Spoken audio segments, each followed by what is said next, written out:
వద్దండి వద్దండి ఇదే వద్దండి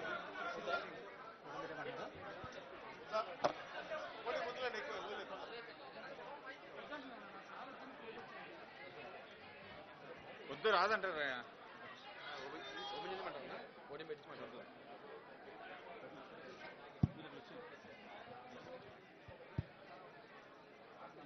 పిఠాపురం నియోజకవర్గ పెద్దలకి, ప్రజలకి, టీవీలో చూస్తున్న రాష్ట్ర ప్రజానీకానికి ముందుగా నా హృదయపూర్వక నమస్కారాలు.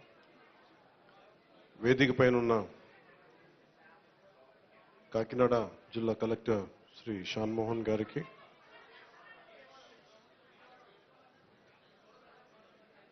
బీజేపీ నాయకులు కృష్ణరాజు గారికి, తెలుగుదేశం నాయకులు మాజీ ఎమ్మెల్యే శ్రీ వర్మ గారికి,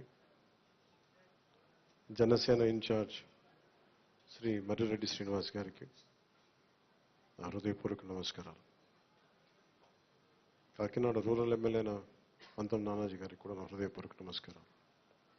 ఈ పెన్షన్ల పంపిణీ కార్యక్రమానికి ఇంత బందోబస్తు నిర్వహిస్తున్న పోలీస్ అధికారులందరికీ, ఎస్పీ గారికి అందరికీ నా హృదయపూర్వక ధన్యవాదాలు, నమస్కారాలు.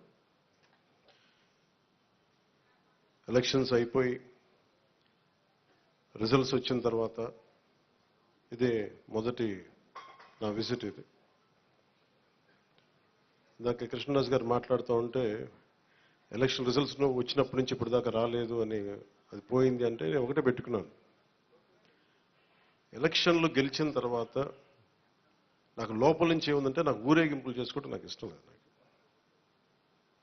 పనిలోకి వెళ్ళాలనుకున్నాను. ముందు కృతజ్ఞతని ఎలా చెప్పగలను?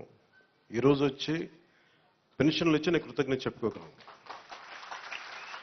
ఎందుకంటే నేను ఒకటి పెట్టుకుంది ఏంటంటే, ఒక సభ పెట్టాలి అంటే చాలా శ్రమ అవసరం అవుతుంది. ఒకసారి పోలీస్ శాఖ నలిగిపోతూ ఉంటారు. చాలా వనరులు, మానవ వనరుల దగ్గర నుంచి అన్ని రకాల వనరులు చాలా అత్యవసరం అయితే తప్ప అది ముందుకు తీసుకెళ్ళకూడదని అనుకుంటాను.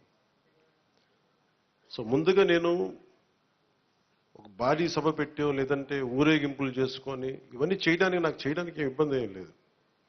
కానీ చేస్తే చాలా విలువైన మీకోసం పనిచేసే సమయం పోతుంది. పైగా నేను తీసుకున్నవి చాలా కీలకమైన శాఖలు. పంచాయతీరాజ్ శాఖ, అటవీ పర్యావరణ శాఖ, దాంతోపాటు పొల్యూషన్ ఉంటుంది, పొల్యూషన్ శాఖ, అలాగే సైన్స్ అండ్ టెక్నాలజీ. పంచాయతీరాజ్లో దాదాపు 3 చాలా కీలకమైన విభాగాలు ఉంటాయి. వాటన్నిటినీ చదవడానికి, అవగాహన చేసుకోవడానికి చాలా సమయం పడుతుంది. ఆ పరిపాలన అంటే ఆ శాఖ తాలూకు పరిపాలన వ్యవస్థలో ఉంటుంది, అడ్మినిస్ట్రేటివ్ డిఫికల్టీస్ ఏముంటాయని. సో ఇవన్నీ అర్థం చేసుకోవడానికి నేను ఈ సమయం తీసుకున్నాను. ఈ సందర్భంగా నేను పిఠాపురం నన్ను గెలిపించిన, భారీ మెజారిటీతో గెలిపించిన ప్రజలందరికీ నేను రుణపడి ఉంటాను. నేను ఎక్కువ మాటలు చెప్పి తక్కువ పని చేయదలుచుకోలేదు, తక్కువ చెప్పి ఎక్కువ పని చేయదలుచుకున్నాను. ఇది మొన్నదాకా మనం తిట్టుకున్నాం,